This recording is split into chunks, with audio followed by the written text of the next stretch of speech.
Hello and welcome, I hope you're having a great day, and in today's video I will be doing Yelan's story quest, Calculated Gambit, which I'm really excited for because Yelan, to me, is a very mysterious and intriguing character, and I would like to get to know her a bit better, and I'm also excited to see what we're doing, maybe like mystery stuff, I don't know. So I went to claim my Lua commissions at one point and started the quest upon We're way behind schedule. by accident. So basically we just have to go talk to some guy at this tea house, and I think this man. Oh, I know this guy. Uncle Tian, we're here to chat with you. Oh? What a lovely surprise. Welcome. Oishi, why don't you go downstairs and get the shopkeeper to make us a fresh pot of tea?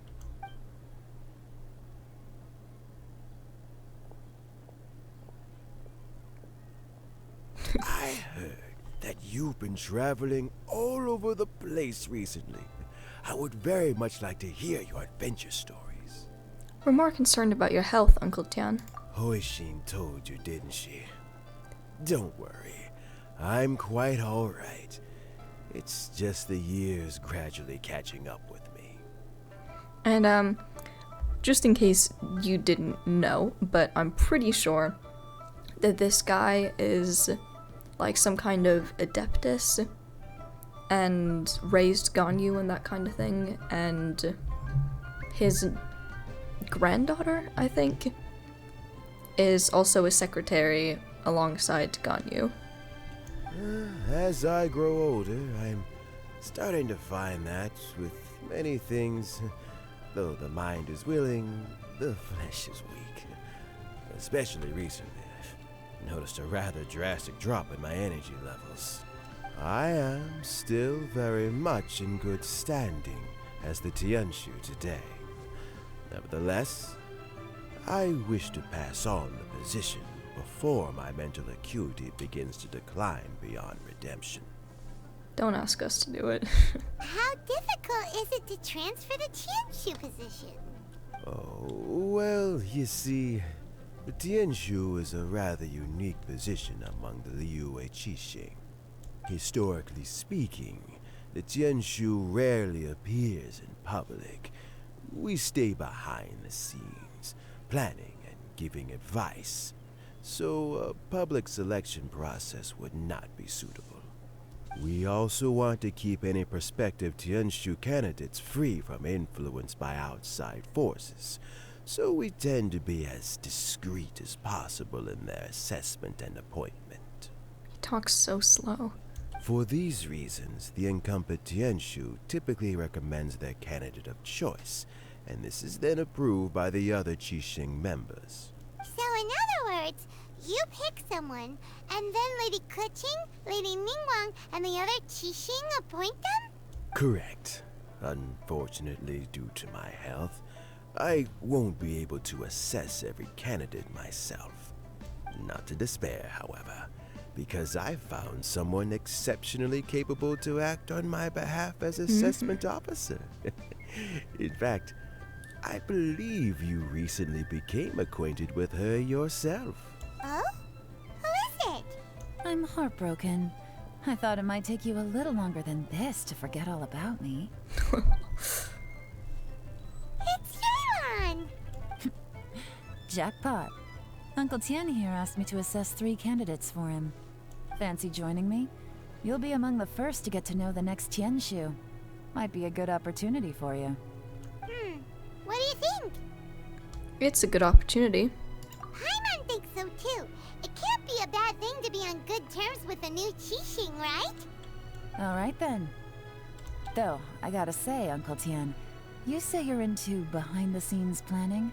My work's of the covert variety too. Don't you think I might make a good Tianshu? Huh? Yelan, you want to be the next Tianshu? I'm not opposed to the idea, but I suspect Ningguang wouldn't let you go very easily after how long you've been working together. So, how about this? If your investigation reveals that none of the other candidates are qualified for the position, I'll recommend you for the job. Deal. Well, you guys take your time. Everything's all set for the assessments to go ahead. Meet me on the first floor when you're ready. Until then, have a pleasant conversation.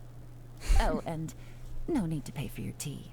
As the new owner of this fine Oh my establishment, god. this runs on the house. Where does she not have connections?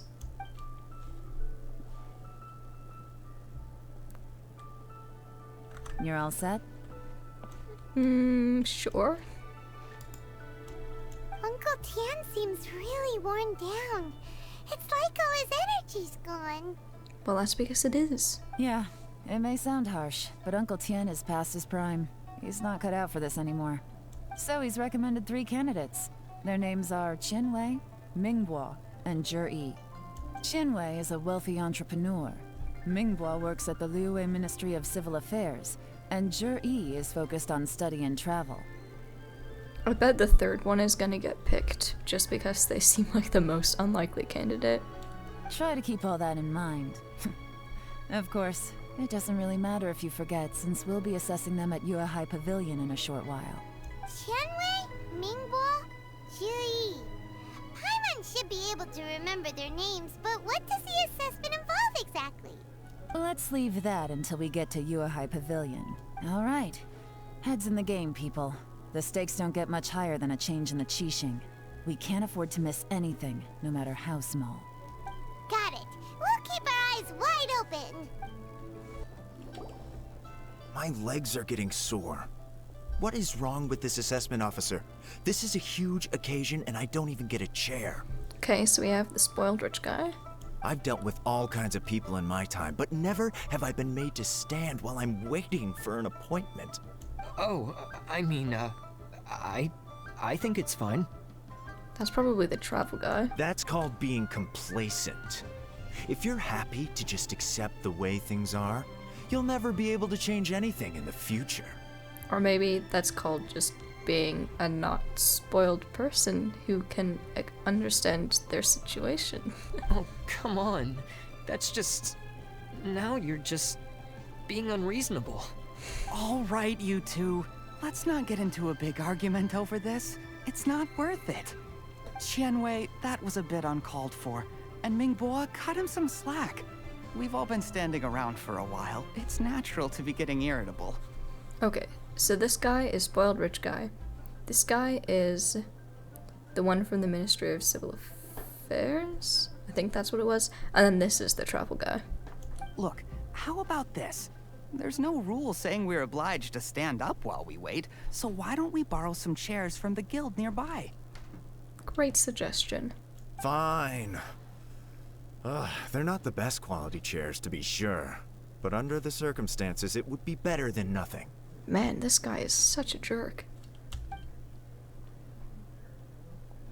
You enter the It looks assessment like all venue 3 with Yelan. candidates have arrived. Oh, it was those 3? Mm-hmm. We'll meet them formally soon. Before that, let me run you through the assessment process. I've split it into 2 stages: current affairs and planning, and face-to-face interview. In the first stage, candidates are required to submit a manifesto for Liyue's development. In the second stage, we will ask them some questions in person. Writing a manifesto takes time, so I informed them of this requirement in advance. These are the reports they submitted. Okay, one of them looks like quite a chunk of texts. Wow. One of them is really thick. It's also worth mentioning a stipulation I gave them. Whoever is appointed as the new Tianshu will be expected to implement their plan as put forward in their manifesto. Failing the occurrence of some cataclysmic event, they will not be permitted to change their plan. Therefore, these 3 piles of documents in front of us represent where each candidate stands on key policy issues. There's still some time. Have a skim through, get a first impression of what each person's proposing. Oh, I'll be okay. waiting off to the side. Just let me know when you're done. You aren't gonna read them?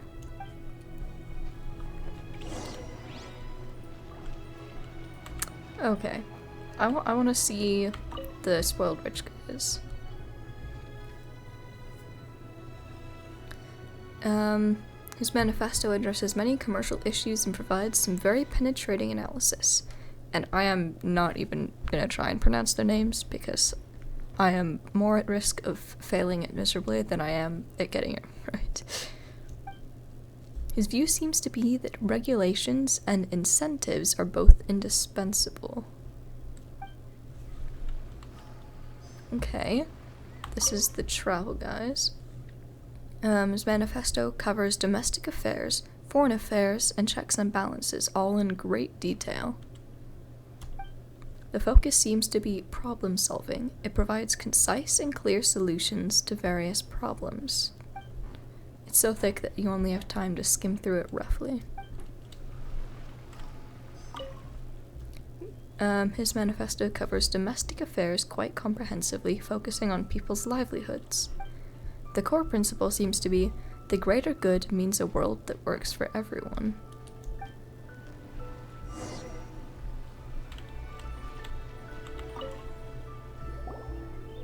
Finished, huh? What did you think? Everyone took it very seriously. Of course they did. They have the chance to be picked as the new Tianshu, so you can bet they're putting their best foot forward. And keep in mind, whoever gets in has to execute their plan as written. Nobody wants to have any regrets. What did you think, Yelan? That's for me to know and you to find out. Oh, okay. We can talk more after the interviews. We'll see the candidates now. Let's do one at a time. Start with Chenwei. Yes, ma'am. Leon brings Chenwei in. Gotta ouch at that. So you two are the assessment officers, are you? Hey, watch your tone. I had assumed that given the great import of this situation, Lady Ningguang would perhaps be assessing us in person. I certainly hadn't imagined I'd be seeing two entirely unfamiliar faces. My guy, do you know who we are? I trust you've read through my manifesto? I'd be more than happy to clarify any details you found difficult to grasp. It was written with an expert audience in mind, after all. God, he's such a snob. There is no way I'm picking this guy. Mind your tone, mister. Thank you, Paimon. Relax. It wasn't intended as a personal slight against anyone in particular. I was simply stating a fact. Man, your communication skills. Did you learn them from Cloud Retainer? Cloud Retainer? You know this Adeptus? Oh, yes, I remember now. You must be the traveler that people are constantly talking about. Mm-hmm. With your sterling reputation, you must have a respectable level of erudition. Perhaps you will be able to understand the concepts I have put forward. Although I shouldn't get my hopes up. His ego is off the charts right now. After asking Chenwei some questions, Yelan tells him to fetch. Is it this my guy. turn? Yes. Please, introduce yourself. I'm, Mingbo. I work in the Ministry of Civil Affairs. I've worked there for, 9 years, 5 months, and 3 days. In that time, I've handled, 2,347 cases. Okay, so he's probably got a really good memory, but he also seems really nervous. I have 12 active cases at the moment. They should be concluded in, 16 days? My current work is related to urban planning, and I'm also responsible for, auditing the accounts. To be more precise, there are 3 parts to the accounts, namely... Is it just Paimon, or is he not very good at public speaking? Doesn't look like it. You know what? Let's leave the self-introduction there and move on to some questions. Oh, okay. Sorry. Yelan forces her way through a few questions, then gets him to fetch Travelman. Hello. Not gonna lie, I'm feeling a little nervous. Understandable. What would you like to know? You're here to assess me, so ask away and I'll answer your questions to the best of my ability. Your manifesto is very wide in its scope, but you don't seem to be personally involved in many of the specific fields. How can you be sure that you have the ability to put your plan into action? That was blunt. Very fair question. I completely understand where you're coming from. But I'm confident in my plan. I've visited many different places, talked to lots of people with far more expertise than myself, and my manifesto is the conclusion of these efforts. So this guy looks like he's gonna be your well-rounded guy. Like, he speaks sensibly without, like, looking down on other people. You know, like, he's got some humility, but he's also well-spoken and well-researched. Of course, two different problems can be interconnected in very complicated ways, and you might reach two very contradictory conclusions depending on which one you're focusing on. What I've tried to do is strike a balance. In other words, present an optimal solution to all the problems as a whole. How do you plan to determine whether you are right or wrong about your proposed solution being the optimal one? A great question. Well, I'd start by having my colleagues and the secretaries of the Yuehai Pavilion evaluate any proposals before implementation. Post-implementation, it would all come down to the results. If it turned out that my judgment was to blame for poor results, I would take responsibility. Nice answer. All right, next question. After asking him a few questions, Yelan sends him on his way. He seems like a great guy. Everything he said was thoughtful and logical, and he was just a pleasure to listen to. Okay, now I'm gonna put out a theory. So this guy seems like the perfect candidate, but what if Yelan does like some detective work and, you know, digs around a little bit and it turns out that he's actually some like really shady character? Probably wrong, but, you know, it's a possibility. I agree. Here's my take on what we just learned. As you saw, Qianwei is highly knowledgeable. He proposes many excellent ideas in his manifesto, which effectively target the big issues. Unfortunately, he's a jerk. But he is very proud and incredibly stubborn. He doesn't care much about other people's feelings. Mingbo's plan is more thorough and more measured. You can tell he's meticulous in his work, very detail-oriented. But he's probably not great for a leader position.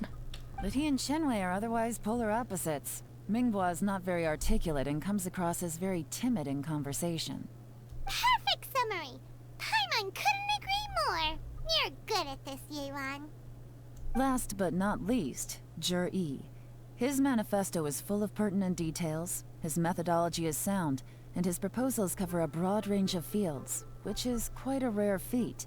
The depth he goes into in each and every area means it can only be a product of painstaking work. Plus, he is modest and good at dealing with people. Exactly, so you're a perfectly balanced candidate.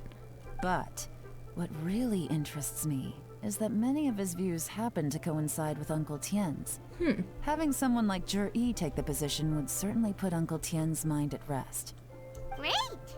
So the even more ideal candidate. But what's the catch? We'll see. Let's go back and report to Uncle Tien. You tell Uncle Tian about the assessment process. I see. Then it's more or less as I anticipated. All right, then let me ask this. The ideas in Jur-E's manifesto are very similar to your own. Is there any particular reason behind this? Oh. Oh, I didn't want to say anything when I gave you the list of candidates, for fear of affecting your judgment. But I can tell you now, those 3 candidates have all studied under me in the past. It's only natural that they share some similarities with me.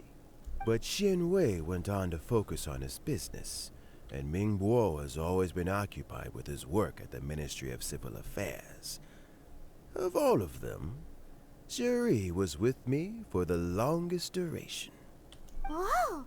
So how did you get to know them all, Uncle Tien? Qianwei was referred to me by an old friend. Mingbo came to my attention in the course of my work. And as for Jur-E, that was pure happenstance. We first met while fishing. Gradually, as we got to know each other, we started discussing all sorts of topics. Jur-E came from a poor family, and his parents died when he was very young. But he was a gifted student and a fast learner. So you're a stereotypical, hyper-talented kid who had some really depressing past. He reminded me of a younger version of myself. So I started out giving him a few words of advice when we were out fishing and noticed how quickly he got on. Sounds like he's a friend to you. quite. And now, all of a sudden, he's grown into a mature young man. It's a joy to see, but it also gets one thinking. The young are growing up, and I am growing old. How time flies. No one can escape the cycle of life. I don't know, Uncle Tian. You still seem in pretty good shape to me. You might have another few years of work left in you, don't you think? Oh, you. There's really no need to console me. Having less energy than I used to isn't such a bad thing. It just means I finally have a good reason to retire and spend my days doing what old men like me should be doing. Going fishing whenever I feel like it. Sounds like you sure love fishing, Uncle Tian. Ooh, there's nothing quite like fishing to pass the time. Ooh, and freshly caught fish, they make the most beautiful fish soup with barely any preparation required. Fresh fish soup. Sounds tasty. Everything sounds tasty to you. Doesn't it? Also, some time ago, Juri purchased a very special recipe from an old fisherman. When we've been fishing recently, Juri always brings some extra ingredients he prepared in advance. The addition of these makes the soup taste even more wonderful. That flavor makes for a fond memory. But at my age, who knows how many more chances I have left to taste it again. Very many chances, I'm sure. Oh, can Paimon come next time too? Paimon really wants to try it. Of course. Let's get back to the matter at hand. Uncle Tian, we've reported back. Do you have a verdict? I appointed you as the assessment officer, and I trust your judgment. Had you not asked me why Juri's ideas were so similar to mine, I was not going to mention my history with any of them. This decision must be guided by what is fair and right. Please disregard all other considerations and make your final decision only after a thorough review of each candidate's talents and capabilities. So of course they're going to pick the guy who's very well-rounded and has the ideas most similar to him. Like, there's no way they're gonna pick anyone else. Remember, you must be thorough. Understood. Come on, let's go talk somewhere else. Bye-bye, Uncle Tian. Look after yourself. You follow Yelan outside the tea house. So, it's gonna be Juri, right? His manifesto was written well, and he's the best speaker. Easy. Let's not rush. There's no time limit for this assessment. Huh?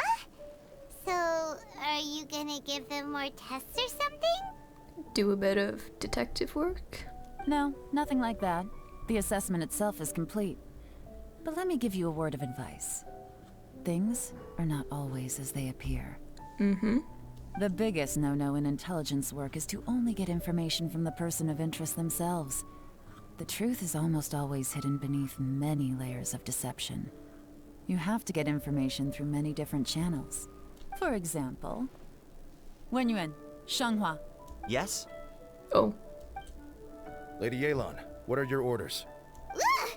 Who are they? Where did they come from? her subordinates, clearly. Did they scare you? These two are Wenyuan and Shanghua. They work for me.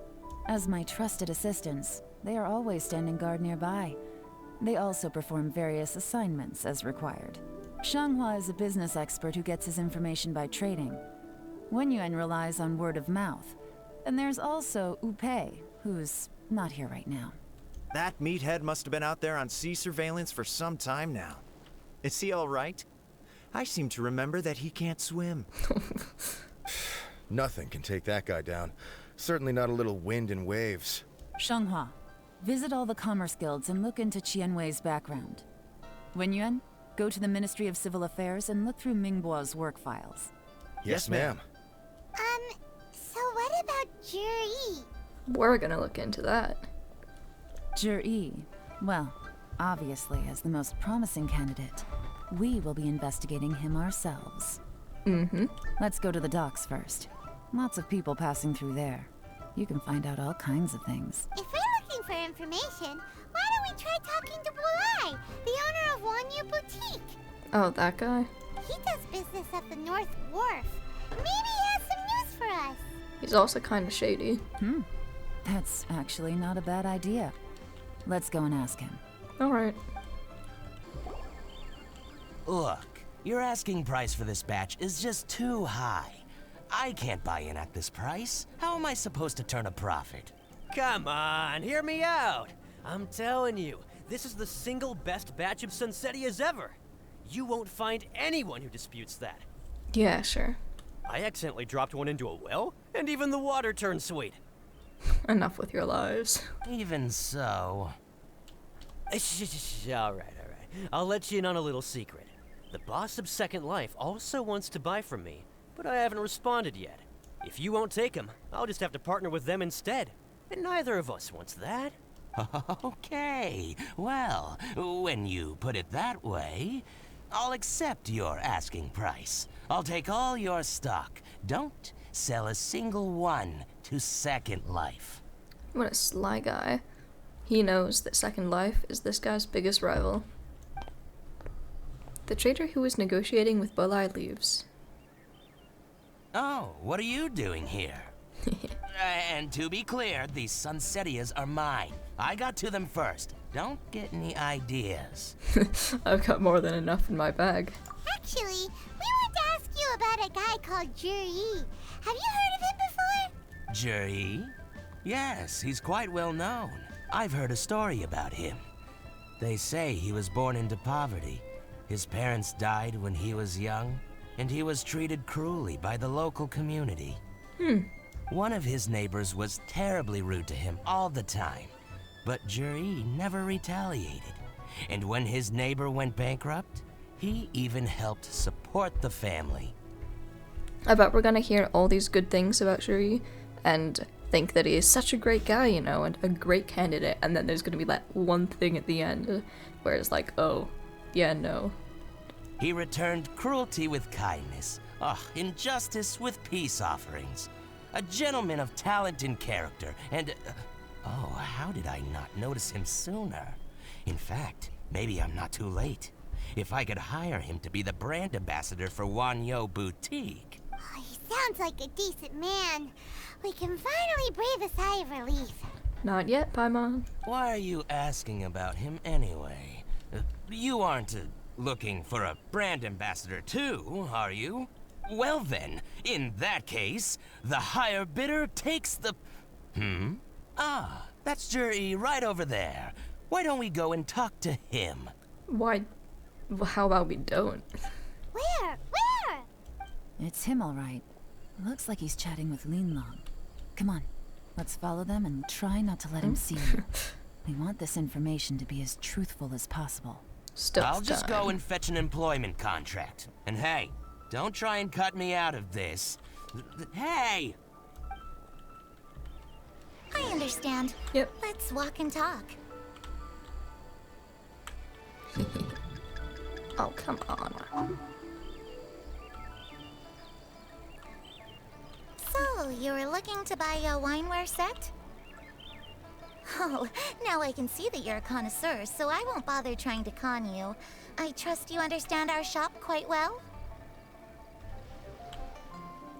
She was gonna try to con him if he weren't a connoisseur. The truth is, Oh my God, an I'm old friend hiding. of mine What? who This is likes to have a ridiculous. drink now and then. He fancies himself as a man of culture, but doesn't care for needless extravagance. So I thought I might buy him a set of high-quality fakes. How very thoughtful of you. Leave it to me then. Come and collect it at Shigu Antiques whenever is convenient.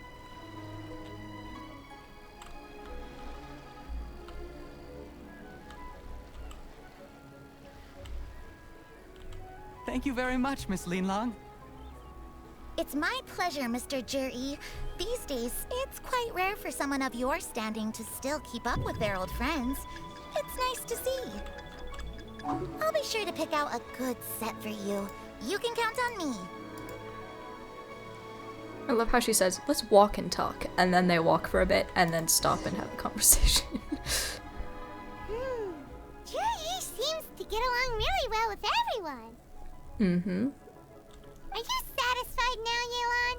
Seems like everyone thinks Juri's a great guy. There's gotta be something. That's just how this kind of thing goes. We shouldn't jump to conclusions just yet. Let's go check out the wharf where he usually goes fishing. Do we have to?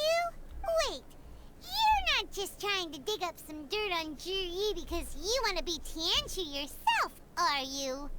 No, it's because she wants to be thorough and make sure she's appointing the right person for the job. Maybe I am. Maybe I'm not. But hey, if I do become Tianshu, I'll look out for you guys. You'll be able to try all the finest food for free. How does that sound? She knows how to appeal to Paimon. We will? Well, come on! Off to the South Wharf we go! She's so easily manipulated. The wharf is as busy as ever. I hear the anglers here sometimes sell their fish to the nearby fishmongers. Let's see what Uncle Soon has to say. Welcome. What would you like to buy today? We're here to ask you about someone. Sorry to interrupt. We're actually members of the, Liyue Anglers Association, and we just wanted to ask a few questions about someone. That's a thing. We've heard about this young man called Juri, who's supposed to be a fantastic fisherman. Just wondering if you happen to have heard of him? Whoa! Yelan made up a whole fake identity without batting an eyelid. You know, Paimon, if you talk really loudly about it, you're gonna give her away. Ah, yes, Juri. He's been making quite a name for himself recently. I've got some friends who travel all over the place, and they tell me everywhere they go they meet someone who's heard of him. Apparently, he had a rather tough time growing up. We've heard. Had to work several jobs alongside his studies to make ends meet. How does that saying go? What doesn't kill you makes you stronger. Well, if there's anything to that logic, he's sure to be phenomenally successful one day. Yeah, we think so too. But I'm afraid your Anglers Association might be in for a disappointment. Oh? Why's that? He's good at a lot of things, but fishing isn't one of them. He fishes at the wharf and sells what he catches to me on occasion. His catches are always mediocre. Not terrible, but equally nothing to write home about. If you're looking to recruit some new members, though, I do know a few top anglers I could put you in touch with. So, all we've heard about him that's negative is that he doesn't fish great. That sounds fantastic. I've got a couple of other things to attend to right now, though, so why don't I come back some other time and we can chat over a drink? Sure thing. See you. Everywhere they go, they meet someone who's heard of him. Come on, let's keep asking around. Here to buy some fish? It's 300 for 1 or 3 for 1,000. That's... You're paying extra. You better hurry. When they're gone, they're gone. Hello, we're from the Society for Fish Price Research. We'd just like to ask a few questions. Man, what is up with these societies? Wow, she switched identity again. Mm-hmm. Society for Fish Price Research? I haven't done anything illegal. Stay out of my business. They just charged us an extra 1,000 for 3 fish. Please, don't worry. We're just here to conduct a simple survey. We've heard about a certain Juri who's been selling fresh fish at low prices in this area recently. Do you know anything about this? So this isn't about me. You should have said something, you know. We did say something. I know the guy. I can tell you what I know. Please do. I haven't heard anything about him selling fresh fish at low prices, but it wouldn't surprise me if it was him. Oh? Why is that? Because he's so poor. His parents died when he was very young, and his alcoholic father still owed a huge amount of debt. No one wanted anything to do with him. He was still a kid when he first came to the wharf. His clothes were ragged, and he had a bandage wrapped around his head. And he managed to survive, thanks to Uncle Tien.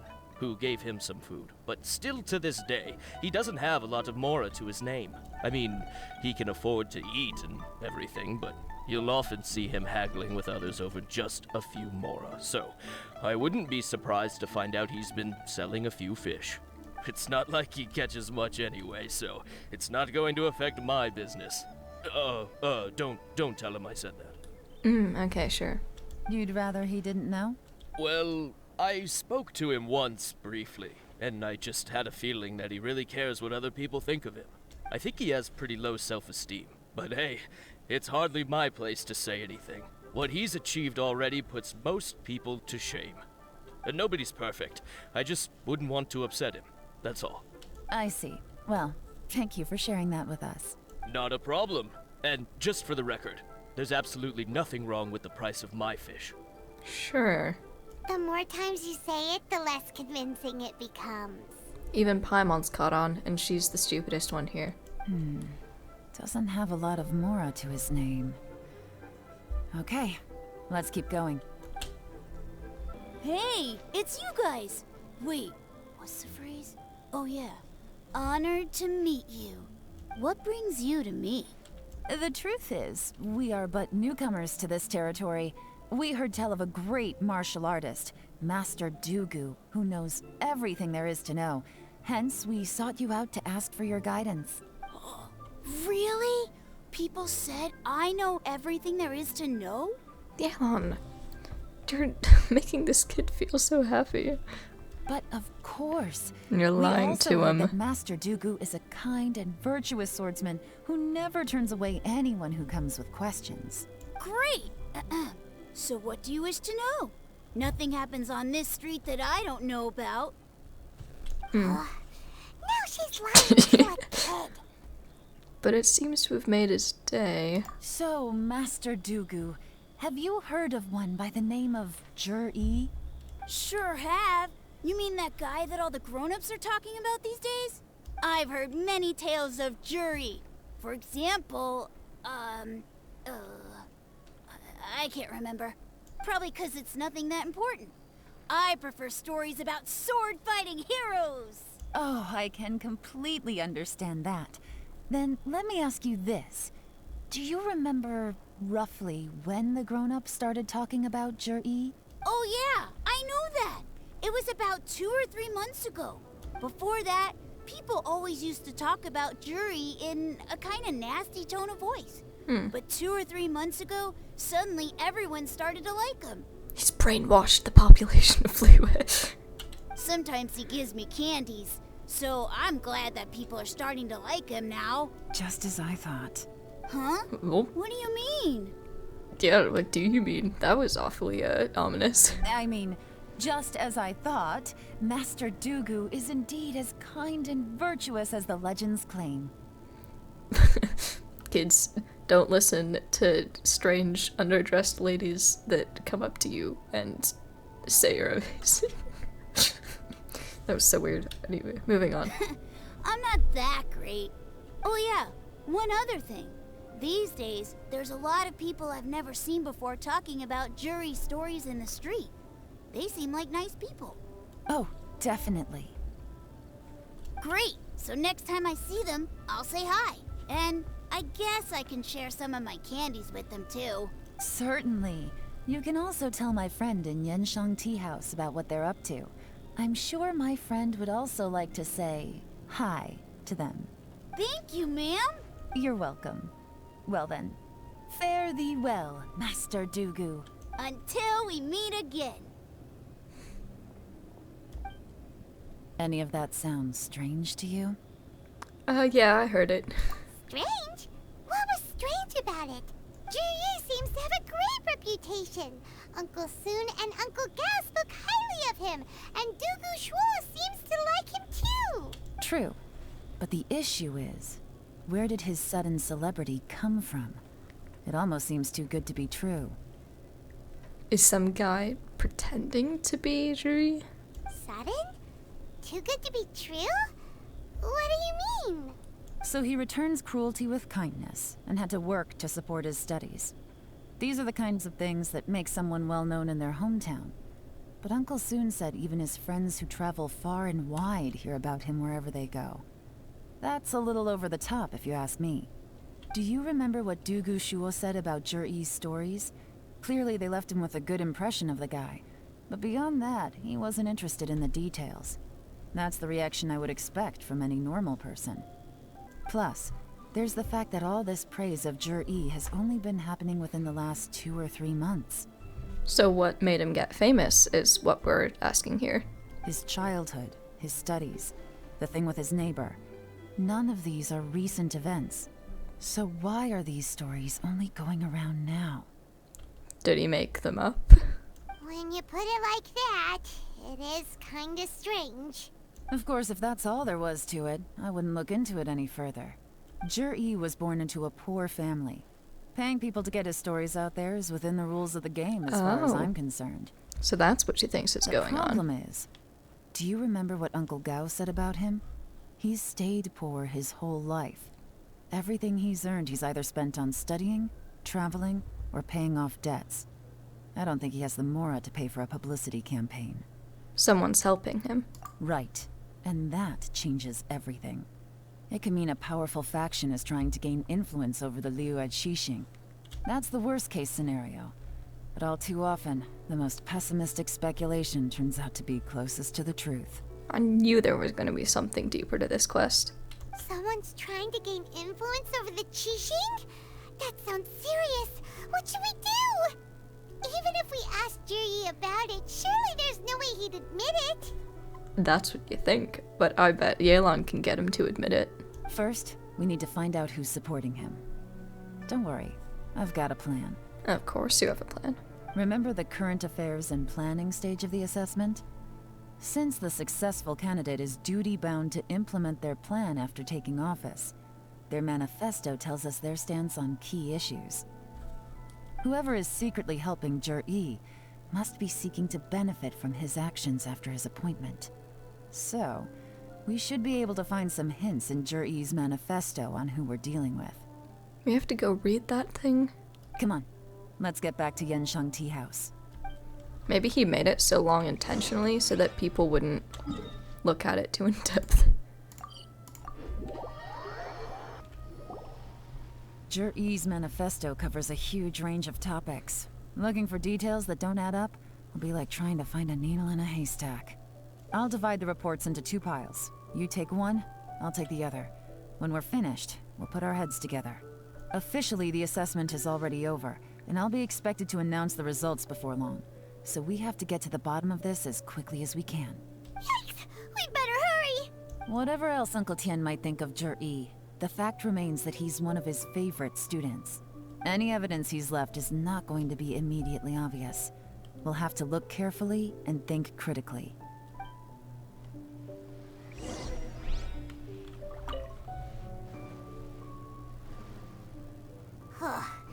Even though Yelan took half, this is still a lot to get through. Well, we gotta start somewhere. Read Chapter C. Due to a variety of factors, sea storms have become stronger in recent years. I suggest we set up a special patrol unit to deal with sea monsters. The fleet should consist of the following. Covers various issues related to coastal defense. Read Chapter Rock. Much of Liyue's folklore suggests that Rex Lapis left a great deal of wealth in the mountains of Liyue. However, due to obstacles hindering the excavation operation of the chasm, many projects have been called off. The workers of the Black Cliff Forge have been idle near the Golden House for a long time now. They should be given first refusal if any suitable projects arise. Covers mining, tunnel construction, and ruin exploration. Read Chapter Roads. The treacherous terrain around Huaguo Stone Forest and Qingyun Peak means the area has weak transport links. The sheer mountain peaks are connected only by rope bridges. They are dangerous to walk on and wholly unsuited to the transportation of goods. These areas are rich in medicinal herbs and ore deposits. Building a road network around the mountains would be beneficial for everyone. Covers plans to build roads and bridges. Stop reading. Oh, this reading is giving Paimon a headache. Jeez, you're such a weak little flying lavender melon.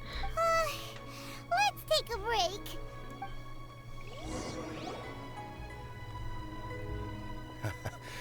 Looks like I'm the first one back, as usual. What'd you find out? Oh, hey! It's one of Yelan's little helpers, Shenhua!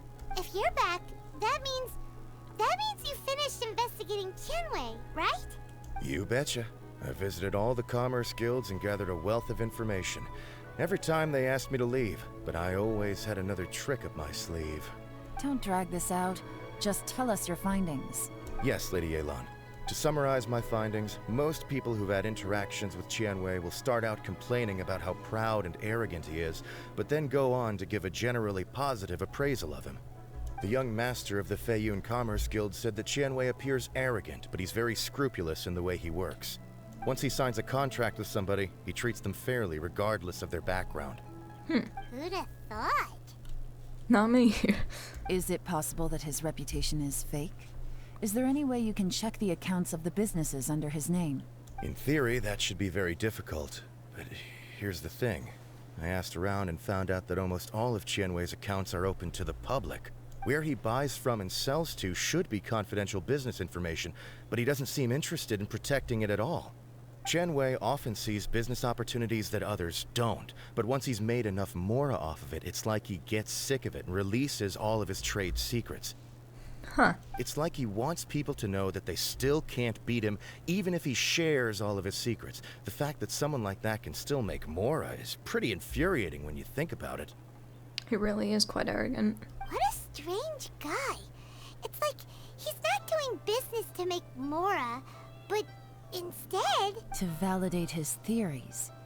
No wonder his manifesto contains so many insights. It's all the result of his first-hand experimentation. I'm back! Huh? How come you're here? Why do you think? Obviously, because I possess superior skills, and am always one step ahead of the competition. Well, when you're the competition, at least. Jeez. You... whatever. I'm not getting into an argument with you. If I hadn't had something else to take care of on the way, I would have been back long before you. Sure. Lady Yelan, I have finished investigating Minghua. Well, we're all ears. The Ministry of Civil Affairs says that Minghua struggles to get his words out when he gets nervous, especially when he's chatting with strangers. But after a few days of getting to know him, you can pretty much have a normal conversation with him. On the whole, the feedback from the Ministry of Civil Affairs was very positive. He always considers the things that everyone else overlooks. In your That's opinion, good. was the Ministry of Civil Affairs' appraisal of Minghua at all exaggerated? I don't believe so. Minghua is someone who has slowly but surely earned the reputation he has today.